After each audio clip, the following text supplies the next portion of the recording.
Committee for West Yorkshire Combined Authority for October. Can I just welcome everyone to the meeting today, and can also welcome the guests that we've got at the back of the room. I don't think they've come to see me somehow or another, but welcome anyway.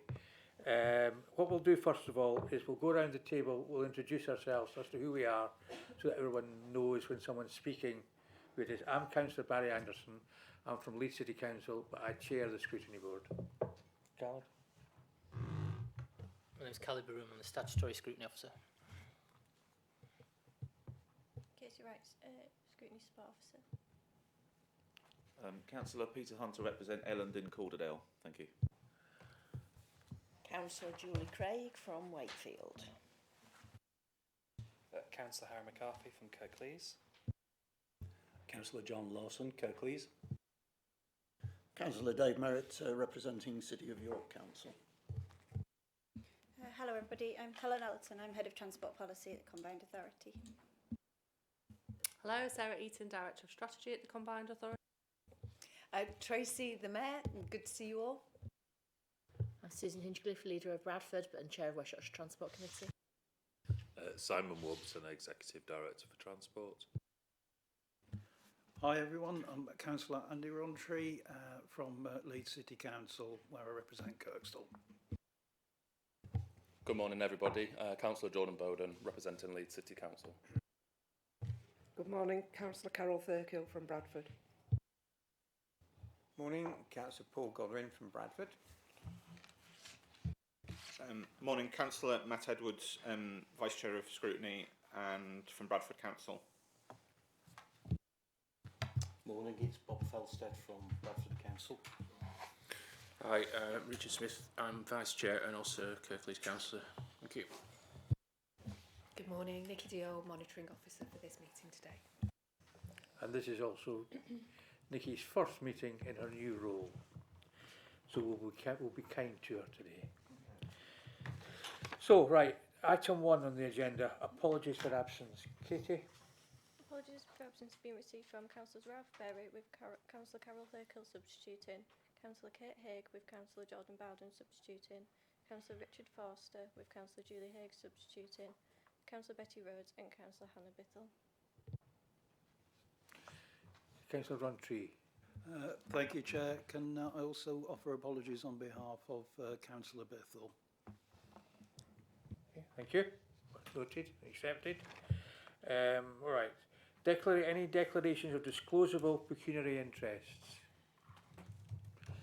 If there is anything occurs to you as we're talking, just shout up. But thank you for that. There are no exclusions of the press or public. There's nothing confidential. Item 4, the minutes of the meeting held on the 19th of September. Are you anything outstanding from the minutes that you would like to get clarified on? No. In that case, would you like to approve? Somebody like to say that they're approved? Yep. So we then move on to the first principal item today, Mayor's Questions, which is item 5 and pages 7 to 24 of the report. We've got a number of questions that we have agreed in the pre-meeting, the order that they're going to be taken. So we'll start off, everybody knows who everybody is, so we'll start off with the first question, which is from Councillor Edwards. Thank you, Chair. So thank you for being here, Mayor. And the first set of questions I had relate to, or the first question I have, I should say, relates to some of the stuff you've put in your report related to your role as the chair of UK MERS Network and effectively things we've talked about like soft power. So how are you we just want to ask a bit about how you're using your soft power to specifically influence some of the issues that we've looked at in scrutiny within WICA. So particularly we've talked about transport infrastructure projects and some of the barriers and obstacles that have been identified, and how that then relates to things that national governments have control over. So yeah, I'd just like to know what you're doing in relation to that. Thank you. It's quite a wide-ranging question. So, Chair, if I could just frame it in a couple of points and then obviously open it up for further questions. So for the committee's awareness, the UK Mayors is a group of 14 metro mayors. It was set up in a very loose way during COVID to tackle the COVID challenges, and then became more strategic because it seemed to work after COVID and looking at the recovery and bringing people together across the region with common challenges. And since then, we've increasingly professionalised. As devolution has become the devolution revolution and devolution by default, we have professionalised the group. As I say, there are 14 metro mayors. They are now cross-party with 2 Conservative metro mayors, 2 Reform mayors, and I have just recently been re-elected as the chair of the UK mayors. It's a very impressive, I would suggest, cohort in that we represent many millions of people directly elected by the public, and I believe together we are quite a force of nature, a challenging government when needs be, but also working with governments and representing the UK more widely across the rest of the world. Now, how that also shakes down is not just the UK mayors, because that's the whole country. There are more informal relationships. So the Great North, for example, all of the mayors in the North, cross-party, have come together to represent the North with one voice. Now, we're still waiting for Cumbria and Lancashire to elect a mayor. But once that's done, the whole of the North will not only be devolved, but it will also have mayors. That is an incredible group of voices to tackle the imbalance of investment in London and the South East and being a voice for our regions. We're also, in a more granular way, coming together the White Rose Agreement, which is the mayors of Yorkshire, coming together with a Yorkshire voice. So myself, Oliver Coppard in South Yorkshire, David Skaith in York and North Yorkshire. Excuse me. We did approach Luke Campbell, the Mayor of Hull and East Yorkshire, to join the White Rose Agreement. He was unhappy with net zero being in the wording, so chose to step back. But of course, we are still Yorkshire, so we will continue to work with Luke where it's appropriate. So I believe the soft power of the identity of the mayor are really important, but it's the collective voice that is incredibly powerful. Also, the soft power of my office to be invited as chair of UK Mayors to join the Prime Minister on a very important delegation at the end of the trade deal negotiations with India, on the plane with some of the most important investors, decision makers in the UK, banging the drum for not just West Yorkshire, but of course, mayors as well across the country. I also am invited as the chair to speak on behalf of the mayors, for example, around devolution. So I was representing my region and also UK mayors at the Select Committee, looking at devolution and the devolution bill going through Parliament. And it's an opportunity for me to have that shop window, really, not just for myself and my region, but for devolution more widely, because devolution is the solution to the lack of growth across the country. Empowering regional leaders like myself, like local authority leaders, giving them the tools that they need to grow the economy. That is how we grow the economy for the whole of UK PLC, not just for West Yorkshire. But happy to take questions, Chair, on further responsibilities around soft power. Thank you for that. I think specifically what I was trying to get to is trying to identify, I suppose, challenging back with the government when there are things that aren't quite right. So let's use a specific example. We're looking at some of the projects that Wyker have been delivering, if we look at the ones related to rail. So we've got White Rose Station, we've got Elland, and even some of the things linked to Steeton and Silsden Station, which is the Park and Ride.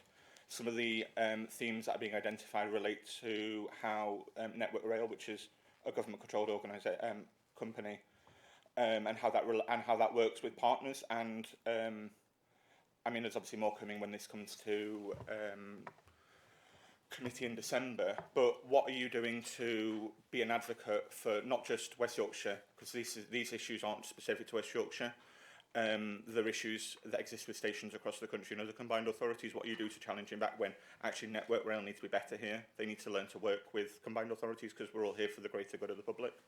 Thank you. That's such a good question. Thank you for that, because it isn't just about mayors, it's also about the partners that are delivering.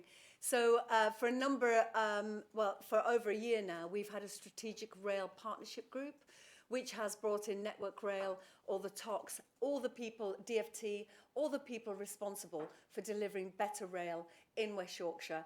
And these relationships do take time. They have to be trusted. We were able, because of that trusted partnership working in the strategic rail partnership, to work with partners to say, you need to help us with our White Rose rail plan. To your point, this is not just West Yorkshire, it's the whole of Yorkshire and the rest of the country, and connectivity across the country.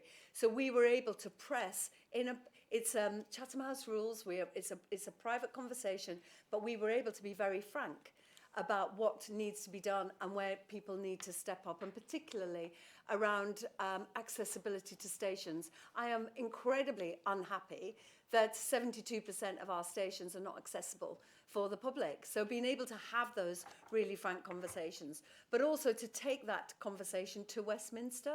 So only yesterday I was in Parliament hosting an event organised by Leeds and Sheffield councils, with the Mayor of South Yorkshire and myself, talking about the fact that Leeds and Sheffield, one of the biggest cities, the third and fourth largest cities in the UK, disconnected, frankly, because of the slow connectivity between our cities, with two huge investment zones of 160 million in West Yorkshire, unlocking 220 million pounds of private investment, disconnected from the nearest investment zone in South Yorkshire. So being able to bring all of the players, including Network Rail, to that event with MPs, with the Rail Minister, with David Blunkett, that has been helping us with our thinking on the White Rose Rail Plan, being able to be the advocate, talking about why we need that Bradford station connecting to Huddersfield and on to Manchester, making the case where people are making those decisions. Now, when it comes to White Rose, you'll know that we've spoken in the Combined Authority about the challenges around White Rose, and I am as frustrated as any member of the public on this topic, and I am pressing my team and all of the players to solve this as a matter of urgency, because we need that new station as part of TransPennine upgrade. So it's incredibly important. With regard to Elland and Silsden, you'll know that those are going through a process of business cases and so on, and you'll know that there are announcements coming through the Combined Authority regarding that. But I believe that this new relationship with GBR, which is mayors will have a statutory relationship, that we will be in the room at the table, being able to make the case for investment in the north, east to west, connecting our communities, building new stations and having that ambition. And not just building stations, but building communities around stations where we can unlock housing, regeneration, where we can unlock shops and a community, where, you know, like you see in London and the South East, once you have a station, suddenly you have that opportunity for exponential growth. And that is the same to be said for mass transit. We can see the opportunity for mass transit, and making that case to government has enabled us to get 2.1 billion allocated for us to go to the next steps on mass transit, with spades in the ground on 2028. So rest assured, the majority of my job is transport, because that's how you unlock growth in our economy and connect people to jobs and opportunities. So every opportunity I get, whether that is like with the previous government, the Mayor of Manchester and Liverpool and myself came together to demand that TransPennine be brought into public control, and we got that campaign over the line, and I believe that we were pivotal in making that change and pushing government, a Conservative government, into the right place, because the power of our voice, because of our mandates, because we are elected by the people and the voice of the people, I think we can have the opportunity to make a really strong case.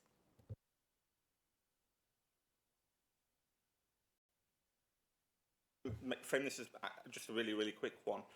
It's not so much the strategic issues with Network Rail, it's the operational issues within Network Rail that need sorting, and that is the government needs to take some responsibility for that. So I suppose the crux of my question, and I might even frame it as a question, but more as a statement, with the tangible examples that we have as the combined authority, which will be replicated across the country, making sure that Network Rail, the government listens to some of these operational issues within Network Rail, where you've got one left hand of Network Rail not knowing what the right hand's doing. And I suppose that's what I was kind of getting to rather than the strategic vision. I think we're all agreed on that strategic vision, but this is really tangible because you can't have the strategic vision if Network Rail on an operational level is being so difficult to work with. So I suppose that's the crux. If I could just say, I think the new rail minister really gets that as well, and that's why bringing it's track and train together. Their new focus of simplification and delivery, because quite frankly, if we can't build infrastructure, we're not going to grow the economy. So we've said to government, we have great examples here, TransPennine, you know, many billions of pounds, thousands of engineers delivering a service of upgraded lines on time and on budget. And they, you know, they told us that trains would be back moving through that route at 5 o'clock on the day, and at 5 o'clock on the day they were moving. That is a really great, good news story, and we should be talking more about how in our region we can deliver these big infrastructure projects and to deliver, not like HS2, on time and on budget. To show so it doesn't come across as the Councillor Edwards show, I'll move on to question 3, which is from Councillor Thompson. Now, Councillor Thompson, do you want to introduce who you are, because you missed? Yes, Councillor Thompson from Calderdale. Apologies about my slight delay. The M62 was being the M62 as usual, so nothing changes there. My question's about cultural investment and linking it in with the India trade mission. Obviously, we're more than aware of Bollywood, but in Calderdale we have a little thing called Culturedale, sometimes also called Collywood. And we were looking at particularly around, you know, West Yorkshire as a kind of cultural powerhouse for the north. And my question was around when we're looking at investment from the trade mission, industrial strategy and the local growth plan, how the opportunities are spread out throughout the region. Obviously, particularly with young people, there may be an impetus to move into cities, to move into Leeds, to move into Bradford. But when we're getting into rural towns and smaller areas, how we're actually spreading that opportunity about is the question. Thank you for that question. One of my favourite topics. Thank you for raising that. And congratulations to Sally Wainwright on Right Women, shot in Hebden Bridge. It's pretty incredible for menopausal women to see themselves reflected on TV. So you opened with the trade mission. And what was very interesting was that where we went with the Prime Minister was exactly where I went 2 years ago, 2.5 years ago. We went to the same film studio. We went to Vicky Frames, which was the convention of the biggest convention in India on post-production and audiovisual once a year. And I was able to speak at that. But what was really welcome was 2.5 years ago when I went to that same film studio to meet Clean Slate, who were about to film their Bollywood film in the southeast, being able to have that conversation, and they came to Leeds instead. And then by coming to Leeds, they met a Yorkshire Cricket and then invested in the stand. You might remember Clean Slate for a while had a stand named after them because of their investment. That is how you build the cluster, by talking about your region and what we have to offer. And I believe in West Yorkshire we have a unique cluster of creative industries. Obviously, having Channel 4 here is really important, but I really believe the years of culture that we've had, and then ending with the incredible, gargantuan Bradford City of Culture that's delivered so much, much more than even was expected. We knew it was going to be good. We didn't know it was going to be this good. Being able to make the case as somebody that really has an interest in the creative industries, that this is not just about a nice to have. If you can afford it, it's absolutely crucial to identity, well-being, belonging.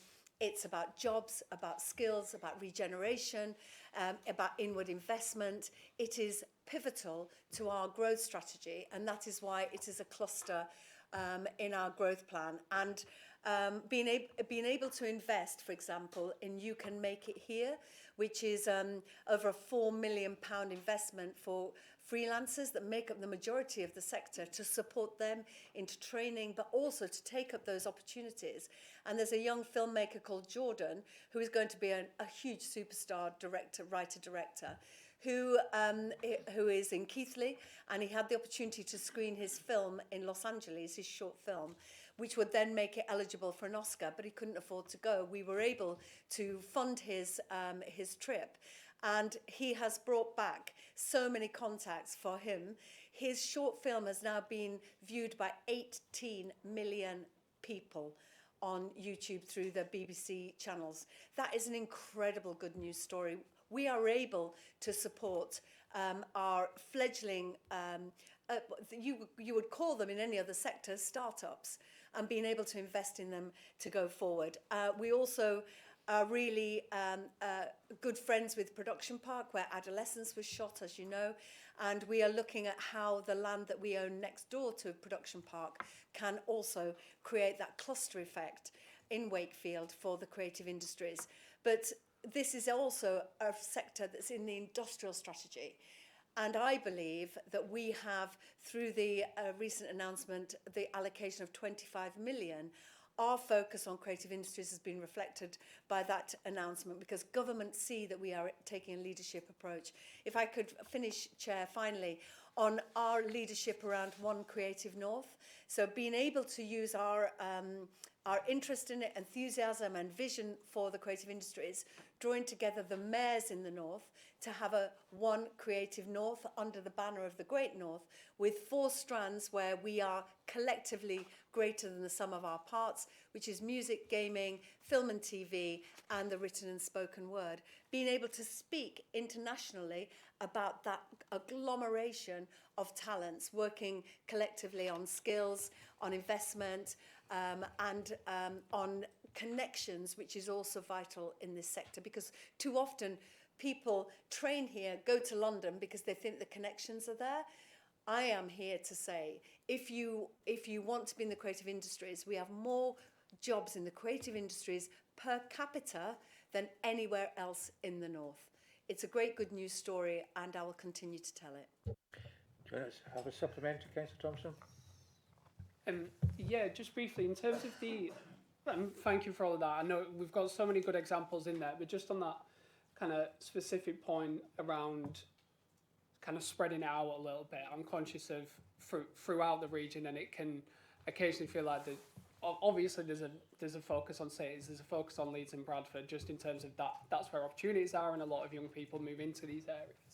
But in terms of specifically part of that strategy, how are we ensuring that those benefits are spread out more? Because I'm conscious that, you know, particularly in areas of, you know, Calderdale where we're representing, but across the borough there will be rural areas, there will be areas of higher deprivation, and I was just wondering if that is factored into that plan in terms of thinking about deprivation, and particularly areas with worse transport links, rural areas. How are we factoring that in? Because I think as we're moving into the future, there's a lot of change on the horizon with AI, with the change in the job market, and we've got a generation of young people, and what's out there for them, what does the future look like? And I think culture's that one thing that we all tap into, whether we realise it or not. It's not, like you say, it can be seen as the nice to have, but actually it's essential for people. It's essential to have more than survival. So that's it about how do we spread it out and ensure that this generation of young people, younger than me, are moving into a better future in West Yorkshire. Thank you, and you're always a passionate voice for your region, and I'm sure there are other councillors who would say the same about their region. But I would say there's never been a better time for the creative industries, in that the democratisation of tech means you can make a film on your phone. You don't necessarily have to come to Leeds to find people to make a film with you. And that's why when I first became mayor, one of the first things we invested in was the Mayor's Screen Diversity Programme, working with Screen Yorkshire, which takes kids of colour, kids, working class kids, kids the furthest away from those great jobs, kids with a disability, being able to not just give them the training, but what is so important is that work experience. Having work experience on your CV puts you head and shoulders above anybody else. And often middle class kids have work experience because their mum knows somebody else. And I didn't have it growing up in Batley. There are hundreds of thousands of children that don't have those life chances. It's been hugely successful. Of the last cohort, there were 80 on the cohort, nearly 40% declared a disability. 50% of that cohort went into work in the sector. Those numbers are incredible for young people, for a long way away from as I say, those great jobs. We've now widened it out to the Script Diversity Programme because like Sally, like Rolam, Kay Mellor, obviously she's passed away recently, but the way that her work was so rooted in Leeds, Sally's work is so rooted in Calderdale. If you get the intellectual property, the ideas set in a region, then people have to come and film here, they have to come and work here, and then everybody benefits. The restaurants, the taxi drivers, the hotels. It boosts our sector because the work is the voice of the North. So that's why we've widened that out. But I do agree that we cannot overlook that talent is everywhere and opportunity isn't.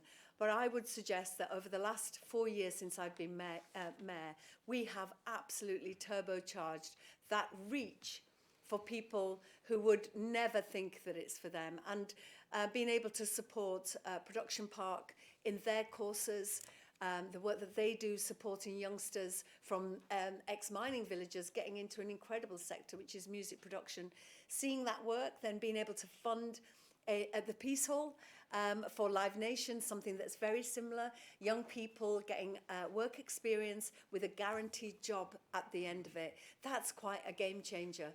And it feels like small numbers, but this is how we start the revolution.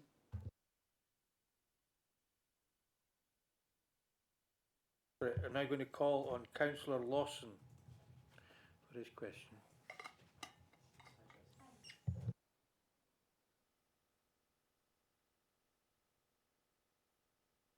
It's about Yorkshire Water and what consideration is being given to mitigate the job losses from ancillary businesses as well as the jobs at Yorkshire Water following the announcement of the movement of the HQ. Thank you for raising that. And just to just speak about my position about Yorkshire Water, for the committee's understanding, we have written to Yorkshire Water about what felt like a hidden bonus for Nicola, and we are, as mayors in Yorkshire and with leaders, following up that letter to meet the chair. There is a challenge because the chair is also Kelder Holdings, which is the organisation that gave her the bonus. So we are really going to be scrutinising Yorkshire Water and holding them to account, because it cannot be right that as bills are going up, we see on the River Aire raw sewage being pumped out into our rivers and into our communities.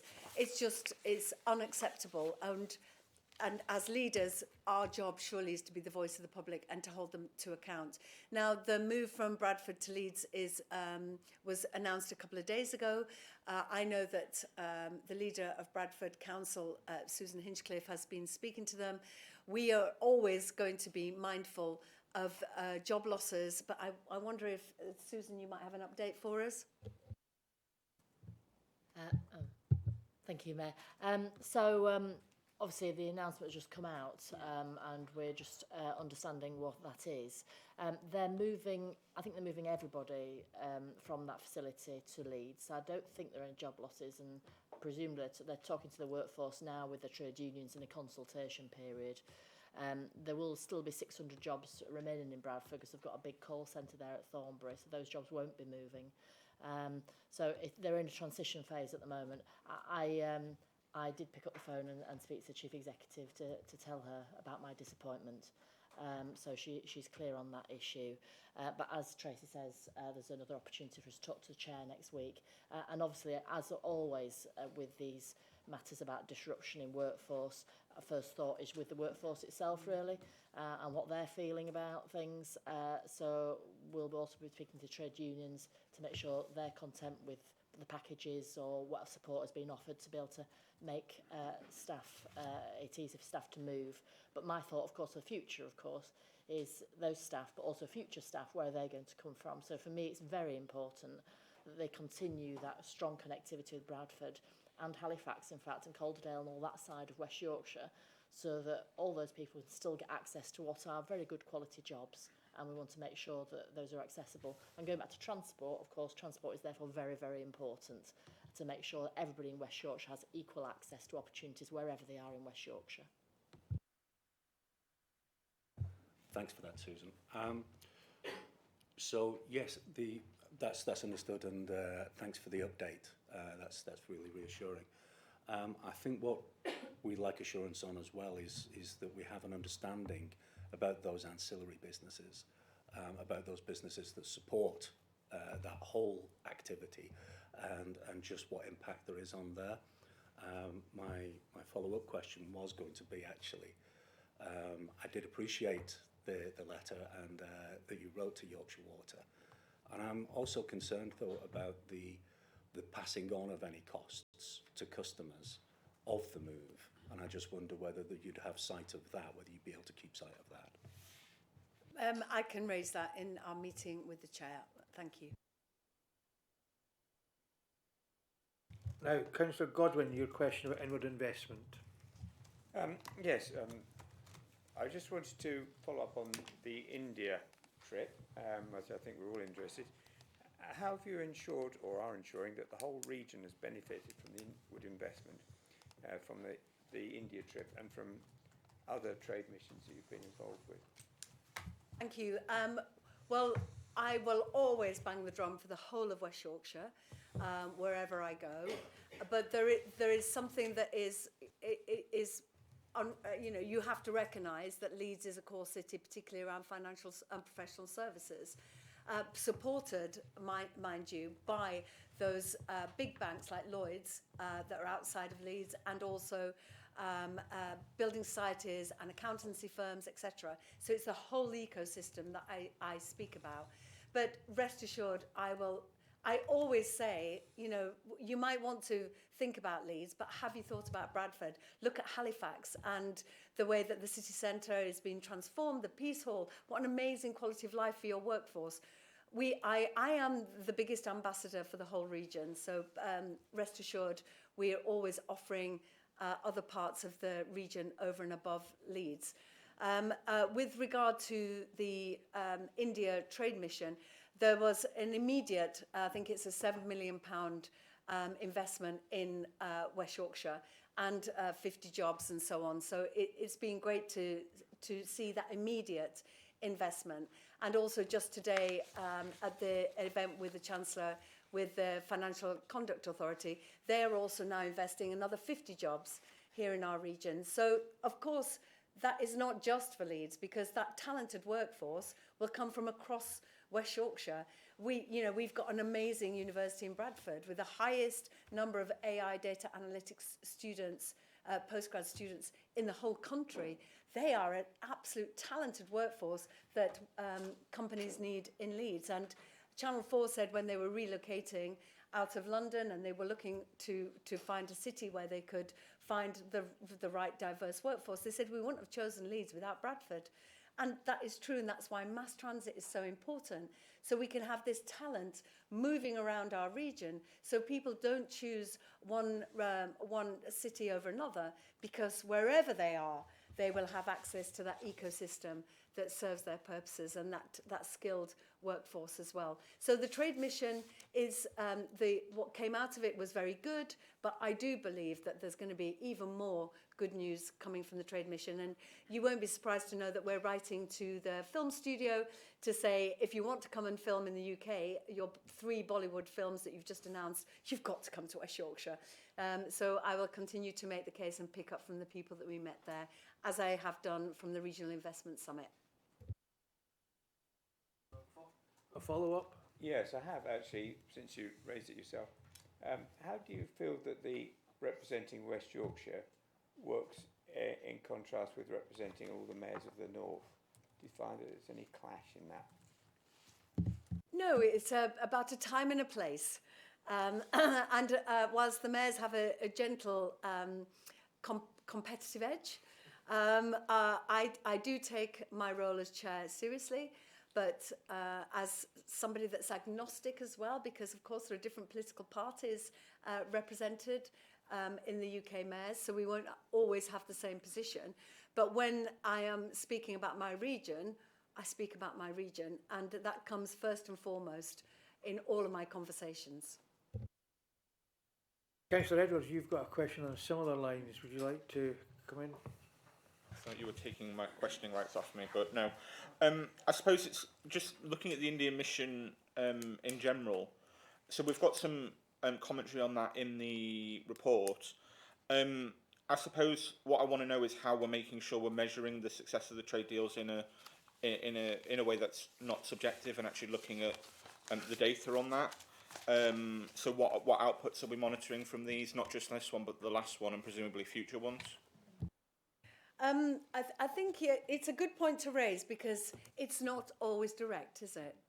So, for example, I met somebody on the plane in Mumbai, going to Mumbai, that was on that I met when we went to America, and the Nashville Health Tech Bridge.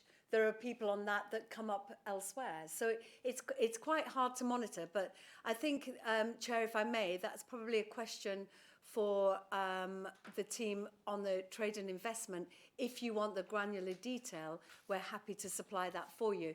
But this is not something that we don't measure because it's really important that we see growth in our economy. Now, we can see growth in, for example, over the last 3 years, in financial and professional services, we've seen a growth of 263%. Now, that is quite something. AI companies are recruiting in West Yorkshire at 22% more staff, when in comparison to London, it is 7%, and the rest 7.1%, and then the rest of the UK is 5%. So I would suggest that we making the case for our region and that soft power and those trade missions and bringing the right people together, that's good evidence. And like you say, we need the granular data and we need to understand who said, what trade mission delivered what. But for example, the trade mission to Nashville delivered a memorandum of understanding between Vanderbilt University and Leeds University. It is the first relationship that Leeds University have ever had with America. That is an incredible outcome because of that shared intelligence. And for example, Paxman Coolers, who do the cold caps, an incredible family business that came out of Kirklees, excuse me, that were beer coolers. I think I've spoken about this company before. The mum got cancer, so they said, we do cooling, we'll know how to do a cold cap. Their business now, 50% of it is in the US. And Richard Paxman came on that trade mission to Nashville with us and said unequivocally the trade mission helped get those deals over the line. And he was also on the trade mission to Mumbai, and they have made some acquisitions of competitors in India, so they're now in the market. How do you quantify that? Because each business has a different story to tell. But I think it's a good question that is worth a more thorough answer. And if I may, Chair, get more detail back to you on that. Do you want to have a follow-up? You're okay. The next question, I'm now coming forward to, look at my list of questions here. Yeah, Councillor Merritt. Thank you, Chair. Before I ask the question, can I just note a non-pecuniary interest in terms of being a member of the Yorkshire Forum for Water Customers in relation to the Yorkshire water issues. But in terms of my question, wondered what the Mayor's view on how she might use the proposed autonomy that will come from the integrated settlement arrangements and the flexibilities between spending areas. And secondly, what she might potentially ask for under the proposed right of request of extra powers from the government. Thank you. For the committee's knowledge, if I take the last question first, the right to request is an incredibly exciting development from devolution, that the mayors, where there is a consensus, can say to government, we want this particular power, and then government have to tell us why we can't have it, which is a different power dynamic that we haven't had before. There are mayors who are brand new, there are mayors who are very established. So I think this is a really great step forward, because whatever is agreed in the right to request is something that mayors can then work towards, so that not everybody in every place has everything, because each region is so different. So, for example, the right to request, we have spoken to government about a tourism levy, that it doesn't seem fair that the people of West Yorkshire go to Barcelona and they pay a tourism levy there, but then Spanish tourists come to our region and they don't pay a levy that we could then use to invest in our public realm, in our cultural offer, in transport. So it's something that really impacts, if I may, Councillor, on York. You know, hundreds of thousands of tourists who pay nothing for the infrastructure that you have to develop in order to give those tourists the best time. So the right to request is really important for us. Further devolution around skills post-16. Currently we have them at 19. We are talking about a crisis of needs. We feel as mayors we can really be innovative post-16 rather than wait until young people have been out of work or training or education for 3 years. There are a number of things that are coming through the right to request. Taxi licensing is another that people are discussing, coming out of the Casey review about safety of women and girls and about out-of-region licensing. So there's a number of things that are being discussed, but I do believe with the Mayor's Council that that 6-monthly opportunity to deliver a right to request is exciting. Now, regarding the freedoms and flexibilities that come from the integrated settlement, as you know, previously funding was delivered in work streams with deadlines, different departments, different expected outcomes. We are hoping that the integrated settlement with these new competencies, 7 competencies, what's it called? That's it, isn't it? Competencies. Yeah, that's right, yeah. Yeah, 7 competencies, being able to focus on those and have more freedom and flexibilities between funding pots and have less of the having to hide the wiring and spending money that we, you know, could do with on dealing with different departments and deadlines, as I say, in different teams. I think this could be a really exciting, and I'm very pleased, you'll know as a committee, that since becoming mayor, I have championed that integrated settlement, that one fund that we can then make our own decisions about what we want to spend on, rather than going back to government cap in hand, saying, please, sir, can we have some more?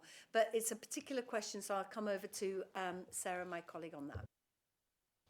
Yes, so obviously when we're negotiating on the integrated settlement, I think we talked about this last time that we met, the negotiation is linked to the outcomes framework. So we're currently working with government on key metrics that might sit within the various areas of the outcomes framework. So essentially we have to show that whatever funds we're delivering deliver on those outcomes, so we'll be held to account for what we set out and deliver. I think, as we said last time around, we've not actually got details of the funding at the moment, and obviously we can work on the metrics, but we need to understand what levels of funding we're getting assigned to those pots, as Tracy's just outlined, and then we can identify where we might want to kind of make decisions around moving money from one pillar to another. And what we do know, though, is if you do move the money, you won't get necessarily a reduction in target, so we need to be careful about that freedom. We don't want to just be moving money around, and we know that, broadly speaking, we've got commitments across all of those kind of pots. In any case, there are priorities which you are probably all well versed in. I think what we do know from talking to some of the trailblazers is that, as well as that ability to kind of move that 10% between pots, and on the local kind of growth and regeneration pot, we've got a bit more flexibility there. That there are also added flexibilities around, for example, within the pots themselves. So whereas, and Tracy just talked about this like really well, is where we potentially have had all those pots previously and we've had to adhere to specific rules, the ability to have the flexibility to kind of look at those pots holistically gives us great benefit, and also that ability to perhaps shift resources from capital to revenue. So that's something we'll be looking at, but we need to do that in an informed way, knowing what resources we're getting to deliver, and that's something that we'll be working on over these coming months, actually, up to the end of December. If I may just add as well that there are new burdens and responsibilities within the integrated settlement. We want to make sure that we are not asked to do something new without extra funding to do it. So, for example, taking on fire and rescue, we want to make sure that government understands you can't ask us to do something extra without the funding attached to it. So, Merritt, do you want to come in with a supplementary? Yes, can I just welcome the Mayor's comments about the potential uses of the power. You mentioned the potential tourism levy, and certainly have wide benefits in a number of areas, not just in West Yorkshire. One of the other issues that has come with the rapid expansion of tourism visitors and is been the growth of Airbnbs and short-term holiday lets, which is having secondary impacts on housing affordability, rental affordability and availability. And I just wondered whether you've been doing anything on that issue as well, and you know, pushing the government to get the registration proposals in place on that. I think government are looking at that quite closely, aren't they? I met the mayor of Amsterdam a couple of years ago, and she said, my city has been turned into a theme park. The people of Amsterdam don't live in Amsterdam anymore because it's just, it's empty without tourists and there is nothing for them. I think it is really important as a mayor and as somebody who has interest in tourism, with our LVET being a really strong group of people and a great advocate for tourism across West Yorkshire, and we're hoping to then widen that out across the whole of Yorkshire and having a really strong Yorkshire voice. What we don't want is places like York to be too unaffordable for ordinary working people, because people are buying properties for Airbnb without any registration, etc. I know government are looking at it quite closely, but I don't know if colleagues have more information on that. No, thank you, but it's something we can take away. But from our LVET point of view, we want to make sure that small B&Bs and hotels get the same, are asked to deliver the same taxes, etc., as people who have Airbnbs and potentially not living in them full time.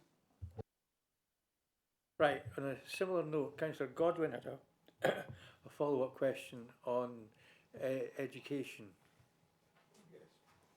Yes, I was very interested to hear that you want to potentially take over 16 to 18 education, which certainly in my area is a bit shambles, and you'd be working obviously with academies for the most part. Now, how do you think that would work with you, and how do you think you'll coordinate it? Well, in the first instance, it's not going to happen immediately. We have offered government a phased sort of flight path into it, so we can support FE colleges, and it's not a schools thing. It's when young people leave at 16. We have just recently signed a compact with higher education, but also with further education, because we know that they have really struggled in capital funding recently, buildings, etc., and also funding for tutors. It doesn't seem fair that you can earn more money as a teacher in school than you can potentially a teacher in an FE college. It has to be equitable, because we want the best and the brightest working in our colleges. Now, we know that there is a greater capacity of students than our places. So local authorities have this responsibility to find capacity for the people who want to go to college. But we know that if we are going to deliver on our cluster action plans, we're going to need the workforce that is fit to deliver those plans. So, for example, the College of Construction, an incredible college. We've been really fortunate And I think it's really, you know, on the leadership of Nikki of the College of Construction, that we've been designated for Yorkshire and Humber a centre of excellence in construction. But she's stymied by the fact that she's got no more space in her building. Now, government don't have money to give us to invest in that. So how can we support 16-year-olds if we can't make decisions locally about the sectors we know we're going to need if our hands are tied until young people are 19. But I wonder, it might be of interest to the councillor to bring in Susan, who's many years of experience in skills, but also post-16, how we can, working together and with government, stop the rise of NEETs and people falling out of college and the job market because of poor mental health. And I think that's why Healthy Working Life, which is bringing together of the Integrated Care Board and ourselves to ensure people are well enough to get back into work. But we can inform you more as a committee on the next steps once we have a Mayor's Council coming up, and that is on the agenda, and I'll be able to tell you more. Susan. Thanks, Mayor. So, for a start, and I'm not sure if this is in the ask, but I'd love to have regional schools commissioners co-terminus with West Yorkshire, for example. At the moment, regional schools commissioners goes right across the north, and I don't think that's a really great way of having oversight over what happens in our region.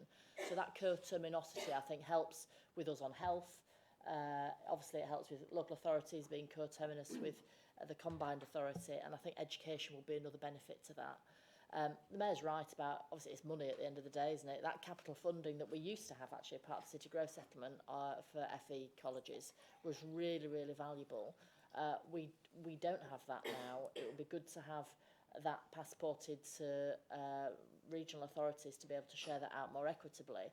And I think there is probably something of the DFE to look at themselves, at making sure that they're not siloed working within the DFE.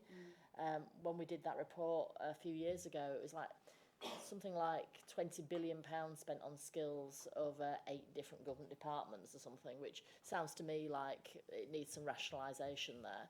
And if they could consolidate that and start devolving some of that to regional authorities, then we could support our sector, FE colleges in particular, with growing the capacity, because actually there's a massive demand for places and training, huge demand. We all, in Bradford in particular, we just can't keep up with the demand. And we have some excellent FE colleges throughout the region who are doing great work with young people who, some of them are wanting to catch up now because perhaps the education sector has not succeeded for them. So an FE college might be the best way to do it. But historically, the last 14 years, you know, FE colleges have been cut again and again and again. You know, we need to value them and value the young people who are in them much more than I think society does. So there is always a debate about HE and how HE is funded, but that same debate is never around FE colleges. And I do think we as politicians all have a responsibility probably to raise that more frequently. In Keighley, of course, the Towns Fund has been great there in funding some of Keighley College with the manufacturing plant they've got there now for construction and manufacturing students. And where we can, therefore, I think we're all using our money to support the objectives we all share. But yes, if DFE could passport some of that funding more readily to combined authorities, then I think we'd be able to support our FE colleges in expanding the sector a lot more quickly. If I may add as well, Chair, just for Councillor Craig in Wakefield, the Wakefield Futures Programme. It was a 1.5 year piece of work with some very talented academics and people who've delivered better outcomes in education. Because our exam question was, why does Wakefield have some of the lowest level 4s in the whole of the north? What's going on here? Do they need a university for aspiration? And actually the conclusion was we don't need a university. What we need is better level 2s and on to level 4s. So level 1 and level 2 to get young people into even just into college. So we've got a really innovative programme in Wakefield and we've got some money behind it. So we're really hoping to turn the dial on those young people in Wakefield that just feel that they can't get in and get on, even though there's some super businesses there. So I would refer the committee to the Wakefield Futures programme, which is giving us some really good insights in how to help young people get the lives that they deserve. Do you want to come in, Sarah? Sarah? It was just one other point on post-16, I think, which is around that ability to kind of co-own post-16 data. I think increasingly being asked to kind of convene a system without having access to all the data, which means that we don't actually know where people are heading or going. And I think that was one of the other bits of the right to request that we've specifically put forward from this region, because I think that is a real barrier to kind of understanding the pathways that people and specifically young people need to get on to get to where they need to be. So I think that's another element of that kind of right to request, which would be useful to share. I'm so glad you've raised that, because actually it was on the UK mayors yesterday that and DWP was saying that we're developing the Mayor's Data Council, because you're absolutely right that DWP put their arm around the data, and we have our local data, but it's not it's not fresh, and it's not a joined up system, that we will only be able to get better outcomes if we know what's going on. So I think there is a real appetite for greater transparency around data. Okay, so Godwin, have you got a follow-up? Yes, only really to comment in some ways that the secondary education forwards, due to possibly academisation and all sorts of other things like COVID, has become, well, I would call it shambolic in comparison to what it should be, and it's very much affecting the outcomes for our children. So any control and coordination that you can take on would obviously be an improvement, because it's not coordinated at the moment. Okay, right. Last question, which is from Councillor Craig. Thank you.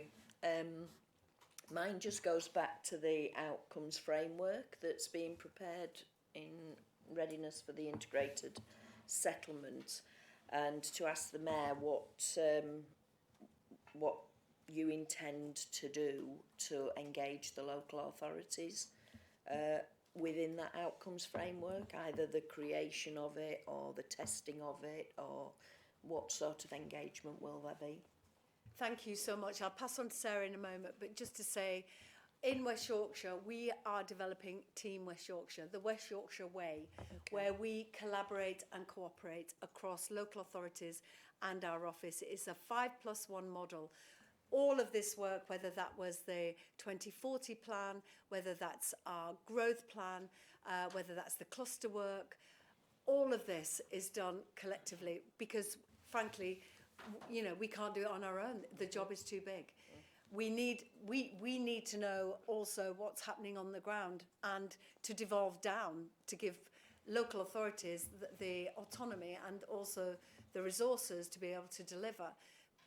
There is the strategic view of West Yorkshire that comes from our office, but I have seen over the last few years local authority leaders increasingly, and it's very welcome, talking about West Yorkshire, not only their region. And all of us together will benefit from better outcomes across the whole of the patch, whether for Bradford, whether that's better outcomes in Wakefield and Kirklees, because when we get our transport right, people will be moving around the whole of our region, because, as Susan says, the coterminosity of our ICB, of our universities, of our police, West Yorkshire Police, of our 5 local authorities, of being able to work together is our superpower.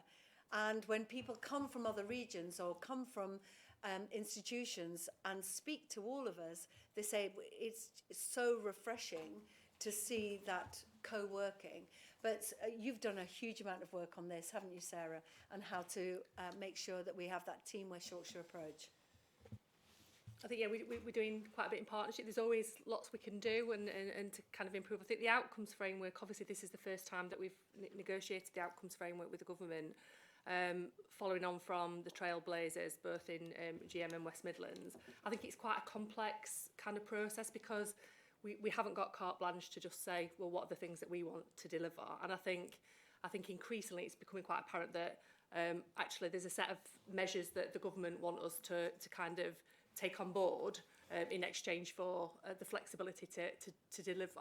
So I guess I would say is that we've talked to our local authority partners about the measures that we would like to put forward, but we're having bilateral conversations with the government, and they are increasingly pushing back and saying, well, these are the things that we want to see. So we haven't got as much flexibility as I think we potentially would want in the future around these are the things that we want to see coming forward. And it's been a little bit of a kind of a pick and mix exercise around the things that we feel, from a West Yorkshire perspective are the important measures that we want to deliver.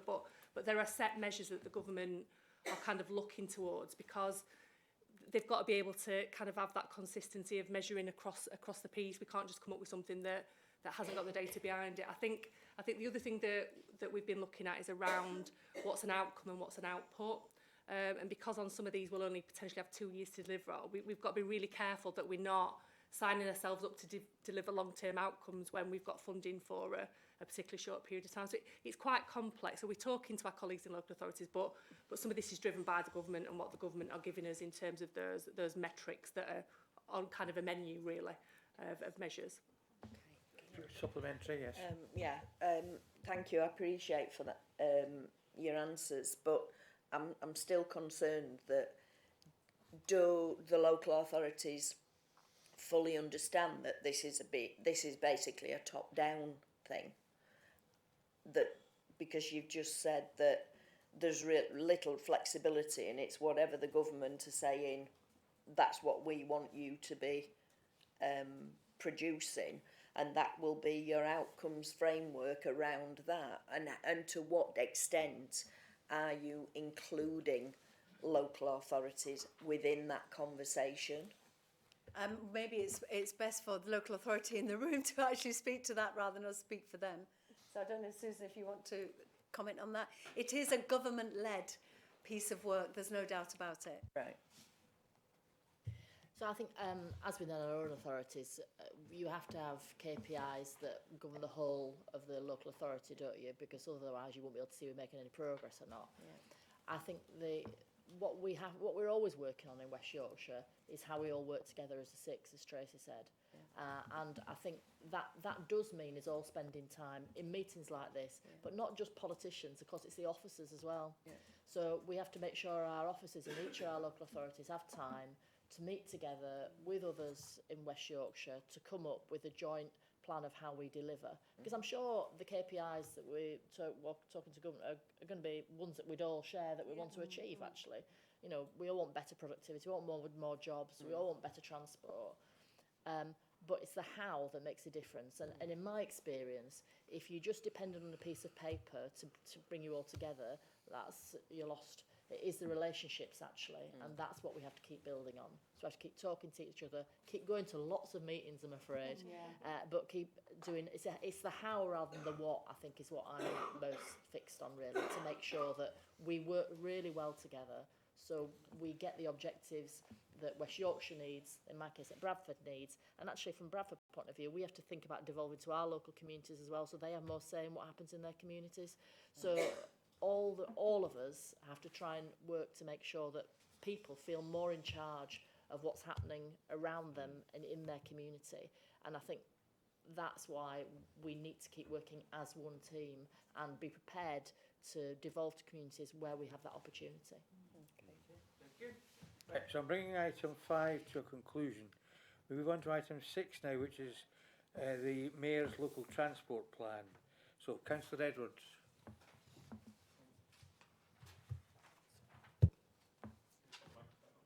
Oh, sorry.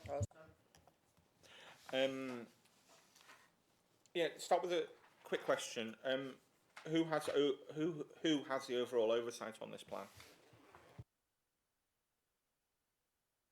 Well, the local transport plan is fundamentally my plan for the whole of West Yorkshire. But of course it's developed by all of us. So the Weaver network, where is the integrated transport plan around rail, bus, tram, EV bike, walking, cycling, wheeling, all of that is coming together, is developed by Team West Yorkshire, but fundamentally I am responsible for it. So if it was to go to a select committee, I would have to speak to it. Yeah, so clearly there was a follow-up, sorry. So I suppose then where does this sit with all the other plans, not just the ones that WICA have, but the ones that local authority have? Because there's a lot of plans, and sometimes there are inherent contradictions. So I suppose I want to ask is, like, how do you see that playing out, and when there are contradictions in plans, where do you see the decision-making process in terms of which takes primacy? Councillor, could you give me an example of what a contradiction is? It on road or bus? Where are you heading with this? So a tangible example, and there are other examples, it's because there's a lot of plans, and naturally sometimes there will be when they've been developed at different times, but a really specific one would be a factor of the local transport plan is reducing carbon emissions. If we then factor in, say, things like the economic growth plan, one of the factors in that relates to Leeds Bradford Airport. So there's a contradiction there, but that's not the only one I'm kind of referring to. When you've got a lot of documents, just making sure that what's the pathway for deciding which is more important? I think two things can be true at the same time. It is not one more important than the other. You'll know, Councillor, my view on the airport probably we probably disagree on that. And you will see mayors across the whole country desperate to reopen their airports because they know that part of the growth of Greater Manchester has been the fact that they have that connectivity internationally. But am I alive to the climate emergency? Of course I am. That's why we're committed to net zero by 2038. And that's why I, with government ministers, were at the airport recently talking about us being a champion of sustainable aviation fuel, how we can get lighter planes, etc., etc. But I think if I may, I will also defer to the chair of the Transport Committee, who will also have thoughts on this. Thanks. So the local transport plan obviously is owned by the mayor, but the Transport Committee, if anybody who's been on that, actually nobody here, I think, but has been working on this for a number of years now, actually. It feels like we've seen this iteration on regular basis, not just in public meetings, but also in workshops that we've done behind the scenes. So we have worked a long time to get to this point, and it is a statutory plan, of course, and the plan will have to go to each of the local authorities to be adopted, and therefore there is local ownership as well as West Yorkshire ownership of this plan, and we have to have this because that is going to be the plan that draws down all the TCR money from government, and so that gives them some confidence that we know what we're doing and we know what our priorities are. We all own it, and it is a really important document, and all the strategies going West Yorkshire should align, actually. So I'd like to think that our officers are making sure that happens as well as ourselves. The next question is from Councillor Rowntree about rail reform. Thank you, Chair, and good morning, Mayor. I have your Weaver Network booklet here. If I can quote you very briefly, I'm working in partnership with North and South York's mayors and government to bring about investment in Yorkshire's rail network. You spoke a bit about this in response to Councillor Edwards earlier when he was asking about Network Rail, but how do you think relationships between mayors and combined authorities and rail operators should develop, whether that's the current talks or Great British Railways? Should we be seeking more power to direct of the kind that we have with franchise buses, mass transit? I think that will come out of the relationship as it develops, our statutory relationship with GBR. Having spoken to the Secretary of State for Transport, it is still a work in progress.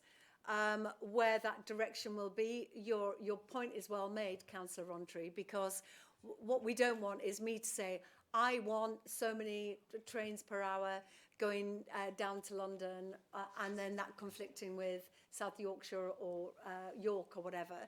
But that's where this relationship and this voice of our region is so important, because collectively we will have that opportunity to negotiate with GBR about what is necessary. And we've obviously seen it with Transport for the North, where we've had to have a common view on what's going to work for all of us over and above our region. But what's important to me is that people who live in Wakefield, for example, have access to Barnsley in a way that currently they don't, or being able to have faster trains Leeds to York and then on to Newcastle and elsewhere. But I think it's still work in progress as how our relationship will sit. But I just think being in those conversations, being able to be the voice for our region and to work with others in Yorkshire to make sure that Yorkshire gets an equitable deal when it comes to particularly around investment in rail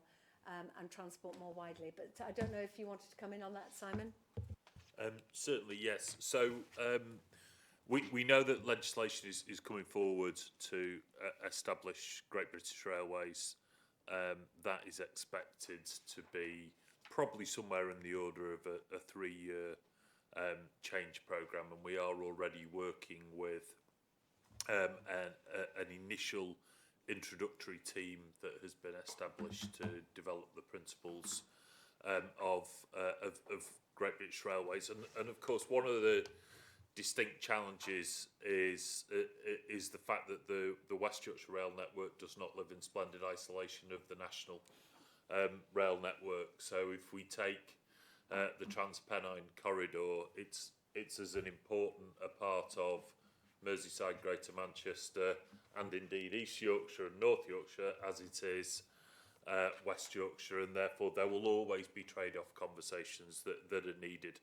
But what we've been very clear is that we've identified a very strong principle around the Weaver network for customer standards across all parts of our public transport system, and we want to ensure that the Great British Railways programme is able to fully reflect that in West Yorkshire. In the meantime, as the Mayor made reference to before, we have a series of partnership arrangements in place with rail operators, so we are continuing to push forward and deliver improvements in the near term. We're not simply waiting for Great British Rail to come along. Councillor Rowntree, have you got a supplementary? Okay, thank you. So, yeah, so I guess you're looking at things like interoperability and through ticketing opportunities and that kind of stuff. Could I just ask specifically about the Leeds-Bradford corridor? What kind of a future would you want to see for the two heavy railroads if we're going to a world where there's 3 modes for getting between the two principal cities? We have mass transit besides the buses, besides the railway. How do you see it developing? Oh, I dream of 3 modes getting between Leeds and Bradford, Councillor. So what the mass transit system is going to give us, connecting Leeds and Bradford, is not just the connectivity between those 2 great cities, but the connectivity along the route, which gives us that opportunity for, I think the many ministers ago gave it a number, a 12-minute journey between Leeds and Bradford. Imagine the change we could see between our 2 cities with a under 50-minute trip between Leeds and Bradford. But the tram is so much part of that story, but it's not in isolation, that the bus will also feed the tram. The bus will also feed the rail. So it is that integration of the transport plan that is the secret weapon, because once we have control of the bus network and obviously the tram, we will be able to have the timings interconnected. Because I don't know about you going to, I can't remember the station, but it was somewhere in Bradford, and I got off the train and the bus was just pulling away. I'm like, this is insane. They know what time the train arrives. Why don't they just wait for the passengers on the bus to get on the bus?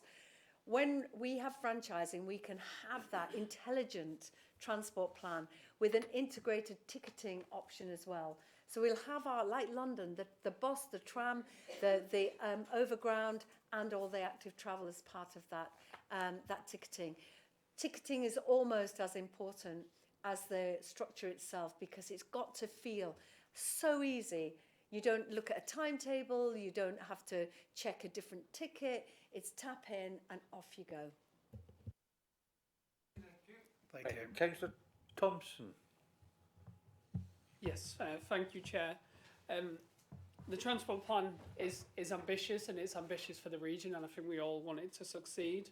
My question is around infrastructure schemes, and you'll be aware there's some infrastructure schemes that have stalled or been delayed, such as Halifax Station Gateway.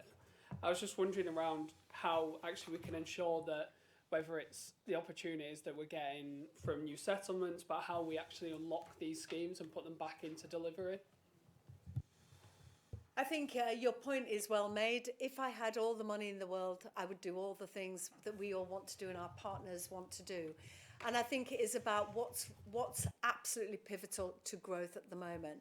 And speaking with Calderdale Council as well, I think the leader shares our ambitions for bus franchising and for tram, because I know that residents of Calderdale will want to get to LGI or to the football. I mean, I know they might be supporting Halifax Town, not Leeds United, but I think it is about a phased approach, that we can't do everything, you know, at the same time. So I do appreciate the patience of the people of Calderdale, but you've also got that big infrastructure investment in road and the cycle lanes and so on. So it's not that we don't love Calderdale, it's just about what can we do that is the most impactful with the money that we have, that's going to really help us with our integrated transport plan. But maybe the chair of the Transport Committee wants to come in. Difficult decisions are being made, that's for sure. Yeah, I think we all have schemes in our areas that we're working very hard on and want to see achieved as quickly as possible. I think what I've learned from history is that if you don't have plans ready to go and government come out with a pot of money, then you're at the back of the queue. So I think it's really important that we develop our ambitions and our plans as far as they can go, ready for the next investment, because undoubtedly there will be further investment coming from government. They understand that growth is a priority, absolute priority for our country, and particularly in the north. And therefore, I've no doubt they will make further transport announcements, and we want to be at the front of the queue with that. If we're not ready to go, then we can't take advantage of it. Because I know we've lost out before by not being at the front of that queue. So I don't think it's about doing schemes or not doing schemes. It's about making sure we're ready with that scheme, because it will get done at some point. It's just waiting for the right investment to come along. Got a follow-up? No, fine. Next one, Councillor Edwards. Really is the Councillor Edwards show, but please, I thought you'd go ahead. like to share the spotlight today.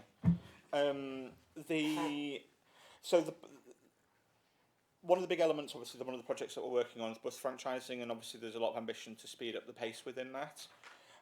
What is the plan, I suppose, to deal with? Well, I suppose some of this is in the interim, like before bus franchising, how we're going to manage the existing bus network, make sure that we've not got operators deteriorating their services, because that is going to have impact for the long-term ambition for this plan if we're seeing things happening between now and franchising. And then how we're going to deal with things like the drop in patronage.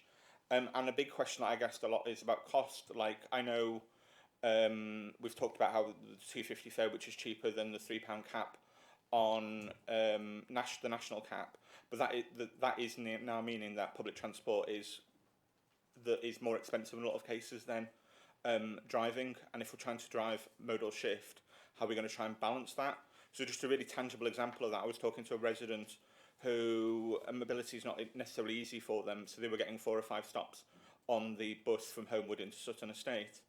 That cost £2.50, because the bus operator has decided to make that £2.50 a flat fare. So there needs to be a plan in terms of how we encourage people to use public transport, and some of that's got to be linked to affordability.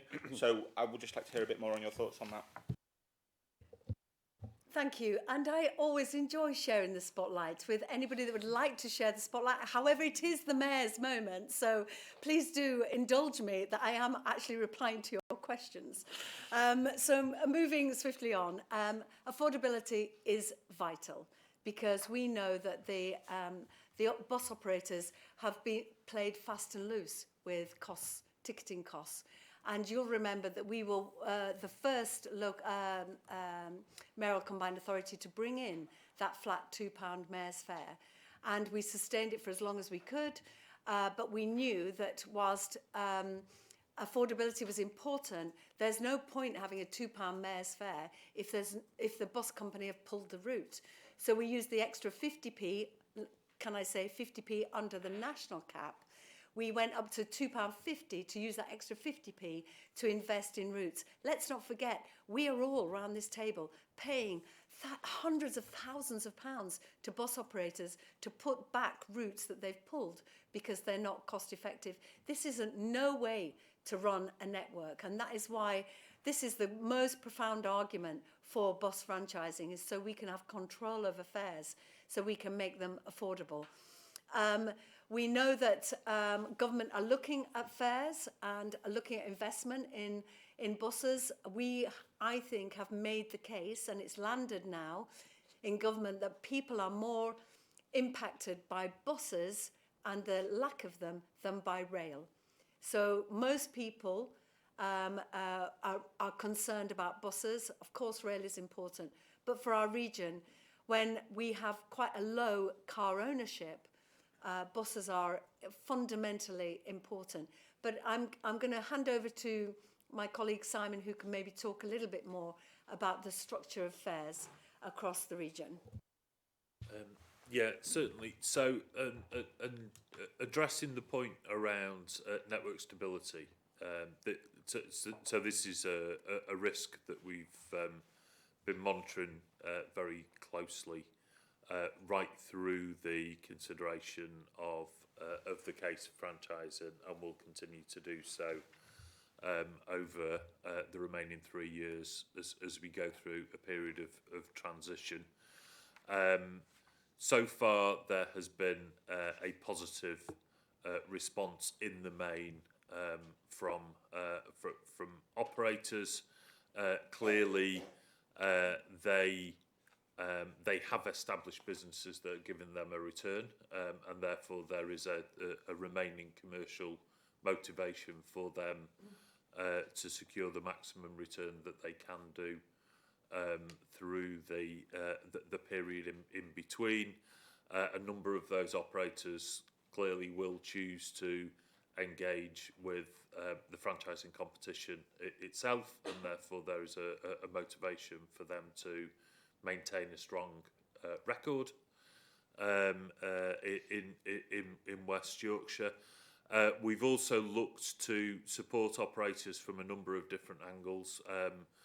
We have continued to seek any additional discretionary funding from government that we can, continued to emphasise the importance of the BSIP funding regime, so as to maintain a public revenue base that we can use as our continued investment in maintaining the stability of the network. But we've also engaged with operators around some of the issues that they face as well, not least the recruitment and retention of drivers.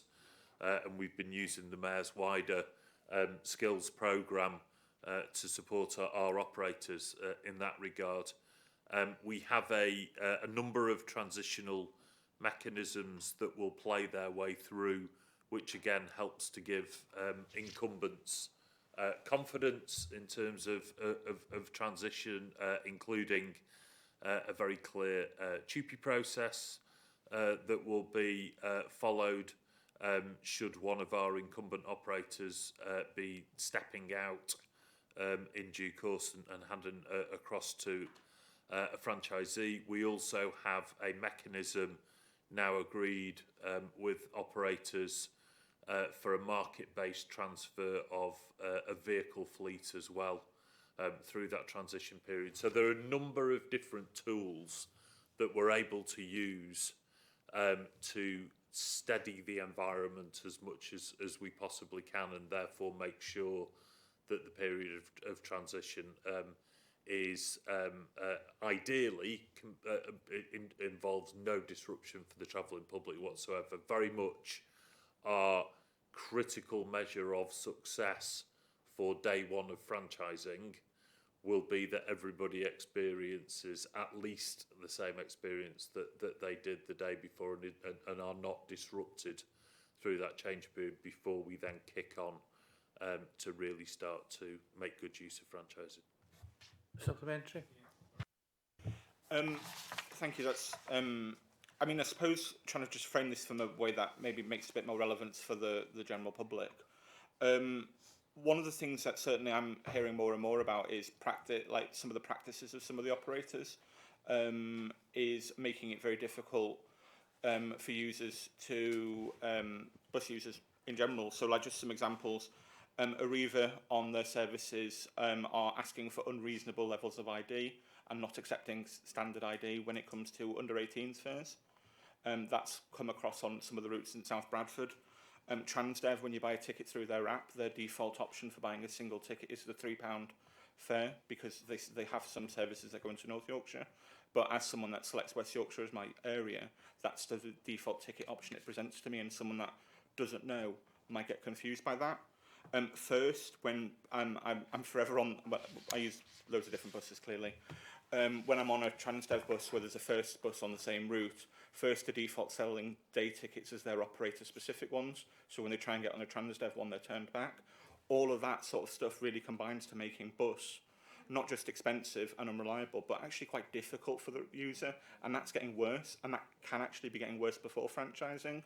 So passengers need some assurance that the Mayor and yourself, Simon, and your team are actually stopping this bad practice, because it's not fair. It's outside the practice of treating customers fairly, which is what they as a business should be wanting to operate on. Thank you. What a passionate plea for franchising. I mean, thank you for that. But you're absolutely right. And certainly we are holding Arriva to account. The senior leaders of Arriva have been here in the office.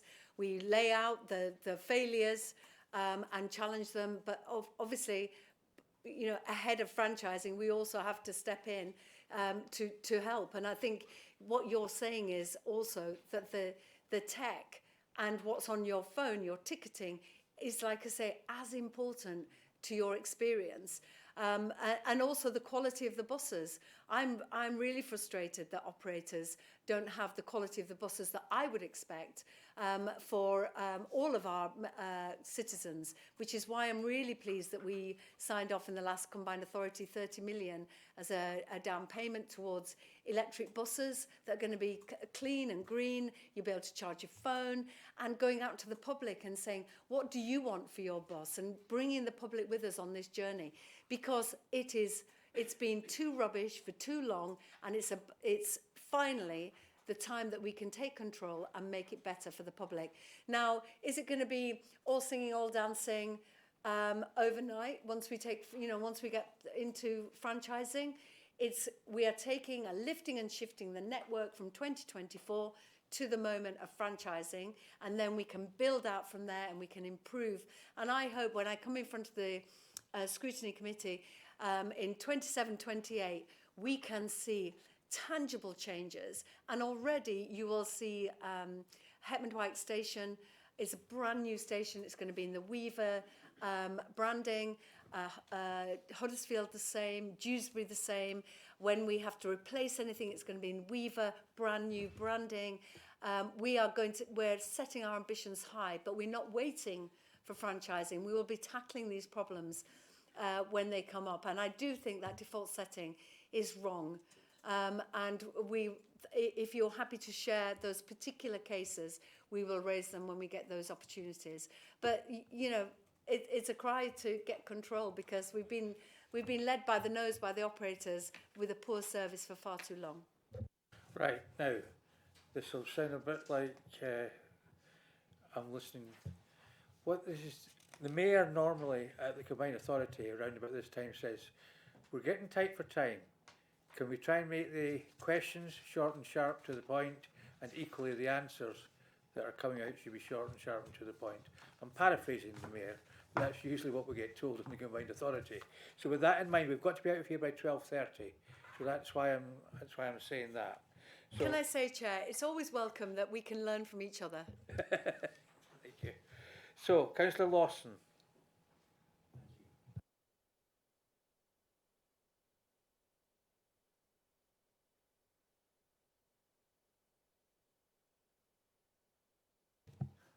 Thank you.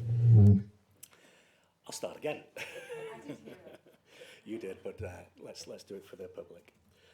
So what's your view on funding an extension of disabled bus passes for use before 0930 as part of your inclusivity agenda? Thank you so much for that question, Councillor. Do you want to pop your mic off?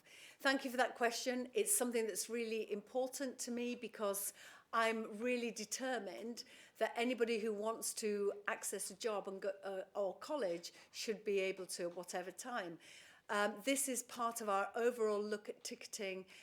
I've also been lobbied by young people as well that want cheaper tickets, and it's going to be in the whole mix. But I really do approve of your campaign to try and get more people who would want to work into work rather than being stopped because the fact that of their ticket and their personal assistant, and there's a complication around do they pay as well. But it's something that is in my mind.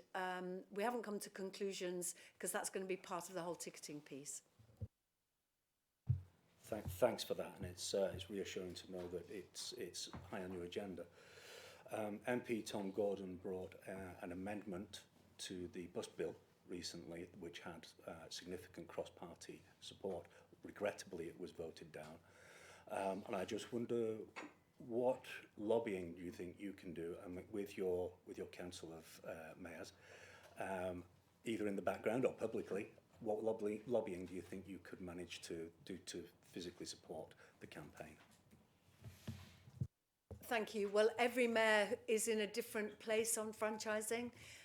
As you know, that Andy Burnham has free travel for 16 to 18. Yes. 16 to 18. Each mayor makes decisions based on the resources they have, the challenges they see. It wouldn't be for me to lobby other mayors about what they do in their patch on transport, but we can all learn from each other's best practice. So I always look at other mayors to see what they're doing around transport, and we'll make our decisions once, as I say, once we get to that point where we're talking about ticketing.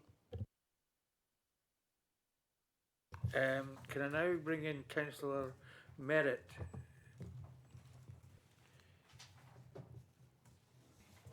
Yes, Mike. I've got two questions. I'll do the latter first, which came from Councillor Timber at our previous meeting, where he was asking about the situation in outskirt areas of West Yorkshire, where the majority of local services are cross-boundary and are therefore going to be picked up through the other mechanism. And his concern that in effect, they're being left for a long time. B, that the support for franchising and the improvements that are expected from it will be undermined by the sort of delay that leaving those services right to the end will engender. Obviously, I have similar linked questions in terms of the cross-boundary services from my authority. We are having problems with the coastliner services into Leeds in terms of reliability, and also they are old buses as well. So absolutely echo your positive comments about trying to sort the age of buses and getting modern ones, but that also does need to be addressed in terms of these important cross-boundary services which bring so many workers into West Yorkshire and vice versa. Thank you. I think there has not been a better moment to tackle cross-boundary, because I see over in Kirklees the B network buses, the yellow buses in Slough and Marsden, and we all rely on each other, don't we? And as we develop our industries and our sectors, we want people to be able to move easily cross-boundary. People don't care what the boundary is, they just want to get to work. So I think the relationship that's been developed through the White Rose agreement, where both David, Ollie and myself are very keen to tackle cross-boundary challenges. But regarding the permits, that is a technical element to the phasing, but I'll come to you, Simon, on that. Yes, thank you. So under the provisions of legislation, services that are operated into our future franchising area from outside are not permissible to be replaced with our franchising scheme, and therefore instead are managed through a statutory permit scheme, whereby there are a series of standards that we can require of that service, the vehicle that's operated, the fares and ticketing arrangements that are provided for on that service, in return for us granting a permit for access to operate within the franchising area. We did bring an update on our approach to the permit scheme to the September meeting of the Combined Authority. We are currently working up the detail around that, with the view to us coming out very shortly now to run a consultation on the permit scheme. It was always our intention that we would do that at this stage. The permit scheme can be introduced faster than a full franchising scheme, and therefore it was important that we got to the definition of the first tranche 1 scheme before then moving into consultation and full development of the permit scheme. But yes, I will check with the team on the current timescales that we're looking to work to for the consultation and advise the committee, but it's certainly pending and imminent within the next few months. Councillor Merritt?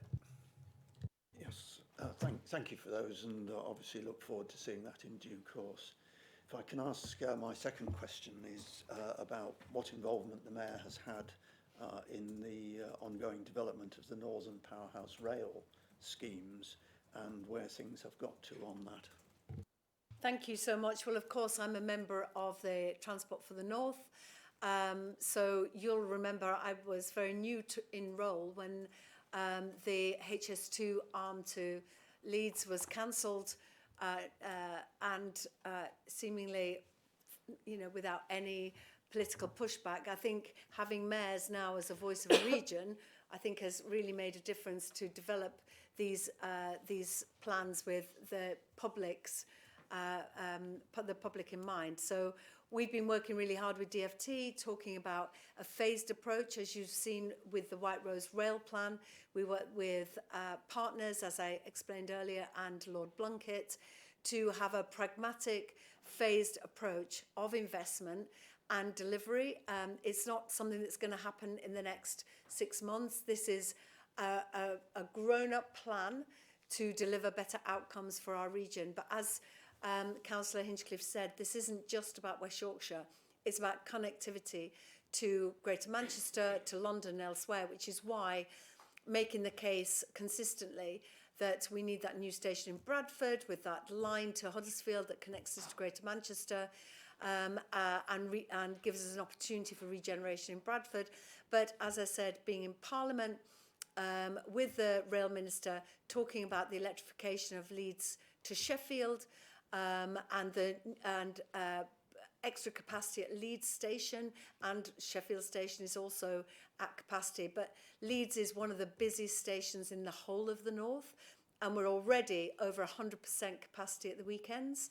We have got to have that greater capacity. There was a little bit of funding that came last year. It's going to be helpful, but it doesn't solve the problem of what's going to happen in the next 2, 5, 10 years when it comes to capacity. So I am having those conversations. We are still all waiting.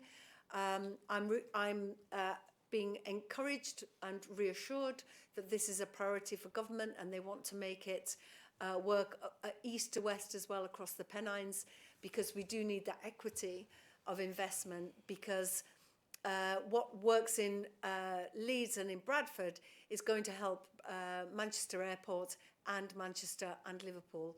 I don't know if you want to, I would say Councillor Hinchcliffe has been at the coalface of this for many more years than me, so she can speak to how near we are to maybe getting some of this work actually committed.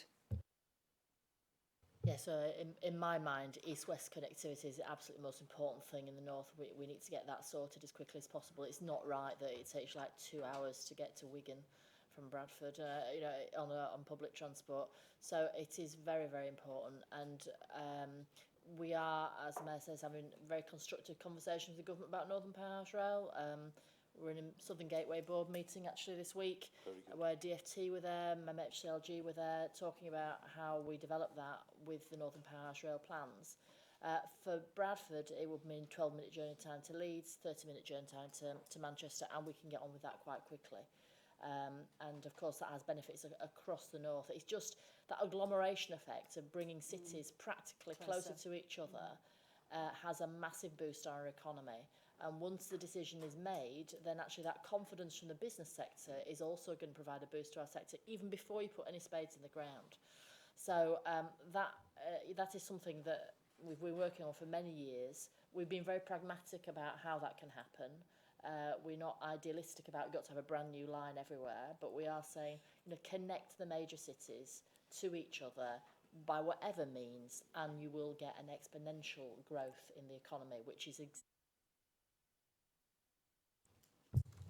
Councillor Merritt, if you want to come back in again. Just a brief supplementary. Is there any idea when those proposals might become public and be consulted on more widely? And can I just make one final point? It's pleasing just to say congratulations in terms of the Transpennine services that we've now got from York through Castleford, Wakefield and beyond. That has been a vast improvement in connectivity for us, but I'm sure equally for people from those areas who can now see job opportunities in York. And it'd be interesting to look at how the impact of that opening up communities has on outcomes and jobs and house building and all of that. Regarding timing, we don't know. You asked me to be pithy, Chair, so. Right, so I've now got Councillor Lawson back in again.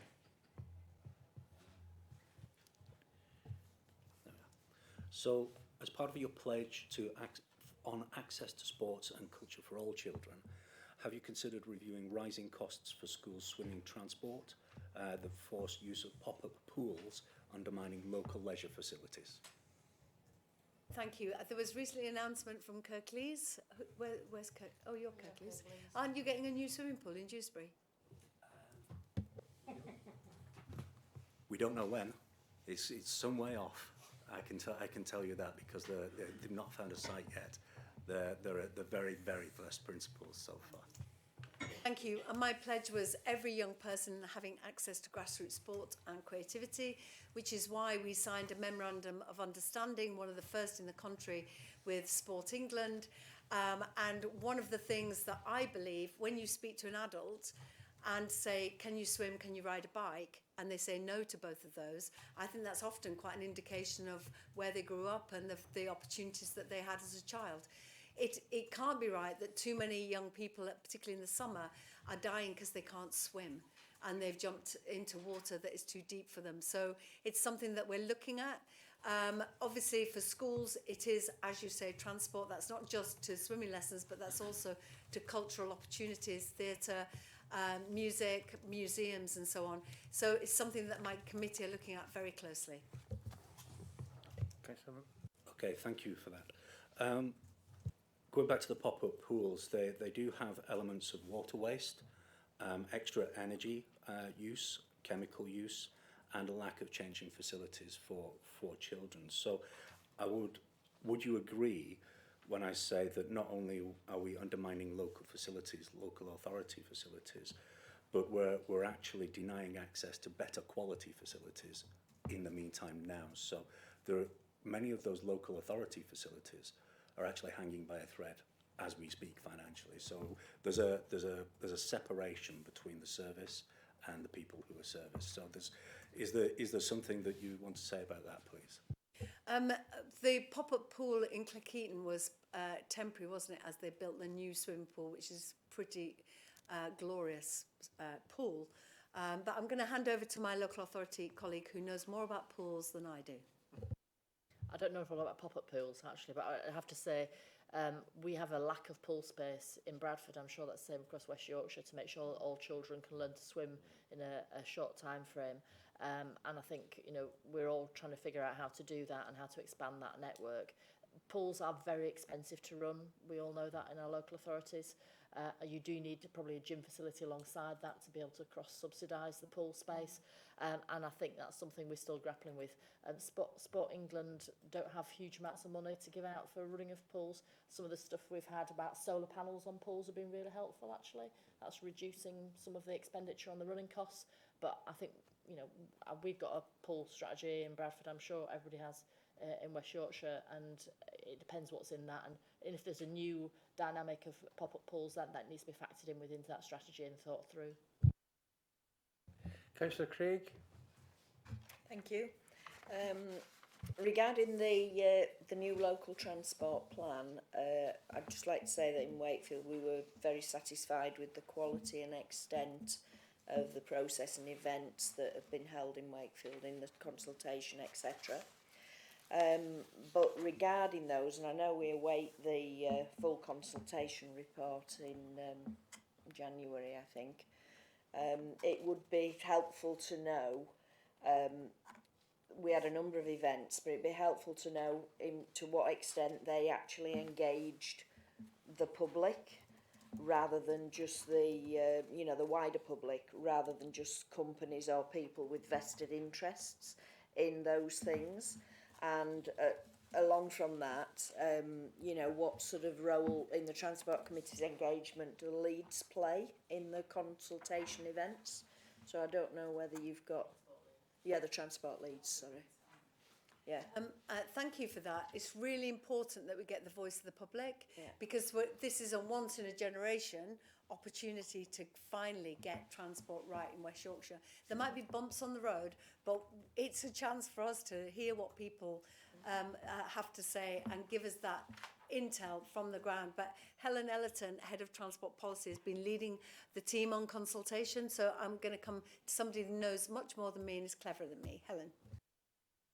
Thank you, and thank you. So we've done a number of events over, and thank you very much for your comments. Within Wakefield, but it's the same as all of the districts across West Yorkshire, we've done a full range of type of events. So ranging from online webinars to get people who may not be able to travel, but also multiple in-person events. So utilising a range of community centres to being able to flyer in bus stations, rail stations, but particularly trying to go to a range of different types of areas. So a range of communities, but also a range of different groups of people and types of locations in that. So we've tried to cover the full host. Locations that are accessible by public transport, but also those that are not. So to get a range of input into there. We've also been using voluntary groups to try and also get to different groups of people who we can get their input across the piece as well. If I could say as well, I've been able to be part of this consultation, and one of a really interesting choice of consultations was a group of deaf and hearing impaired people who were very, very passionate about what they want to see, and that really did help us do a proper push on the orange folder for your pass, because then the driver knows you've got a hidden disability and you can be supported. So really, you can't guess it. You have to talk to people to tell you the truth about their lived experience. Yeah, I appreciate that. I just wondered if there's any general feedback, or in the future we'd know how successful that was.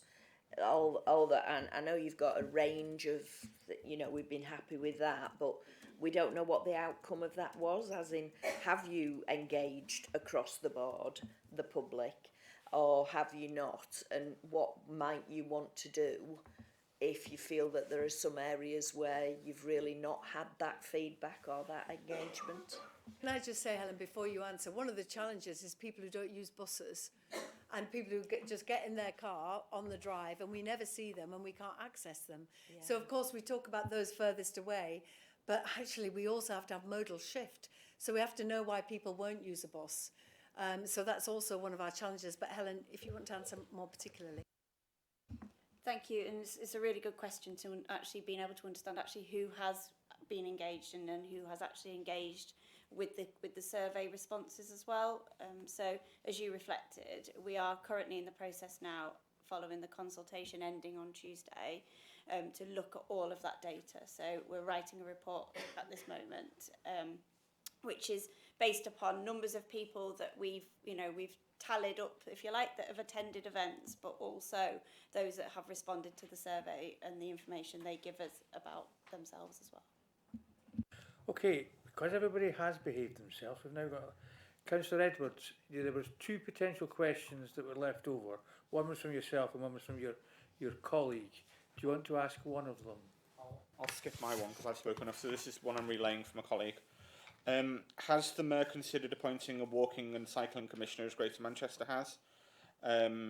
As that's obviously in London and West Midlands, that has meant that that is being talked about a lot more, and is because there's a champion talking on that particular topic.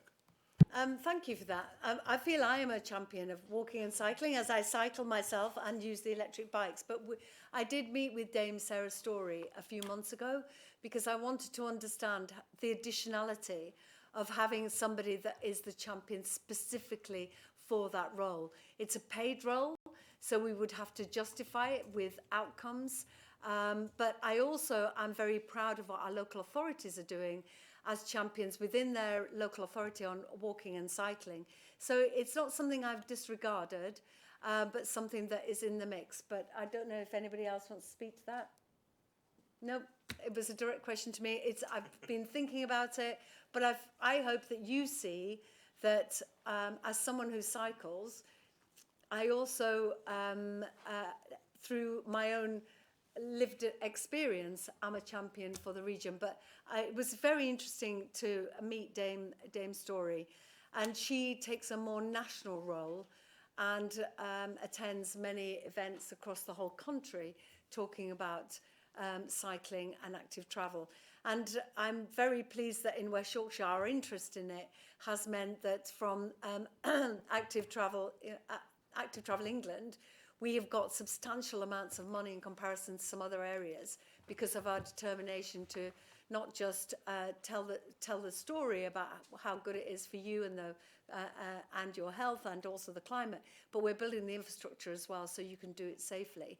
And I had a couple of guests from London come up talking about clean air, and it was the mum who advocates for clean air because her daughter was the first person in the country who on her death certificate it said air pollution contributed to her asthma attack and contributed to her death. And she was saying, I was taking pictures of your bike lanes because I'm going to send these to Sadiq and say, see, you will only use a bike lane if it's segregated and if you feel safe. So I do think we have a good story to tell, but as always, more to do.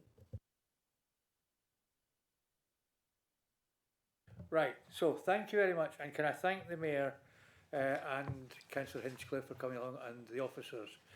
Just for clarity from the point of view of the guests in the audience and anybody who is listening, the questions were not given in advance to anyone. They hadn't a clue what direction we were going to come in. So all the questions have been answered from the heart and from the brain. There's not been anything pre-scripted. So hopefully that reassures you that we do challenge the Mayor in terms of what she's doing, and also the quality of the answers that we've had and the quality of questions that we've had forward today. So thank you all very much for your time. In terms of item 7, the next steps in the scrutiny plan, we've got a number of workshops that we're planning, so emails will be coming out to you all asking for you to participate in them, and if you can volunteer, that would be a great help in terms of being able to deliver things. The scrutiny working plan is moving forward. As for what's going to happen in the November agenda, that's not been clarified yet, but more on that will come out. So anybody got any other questions on that item? Are we happy to leave, Chair? Yeah. Thank you. Sorry for the disruption. It's okay. Nothing more on that, right? So the final thing is then the meeting dates. The next one is on the 21st of November.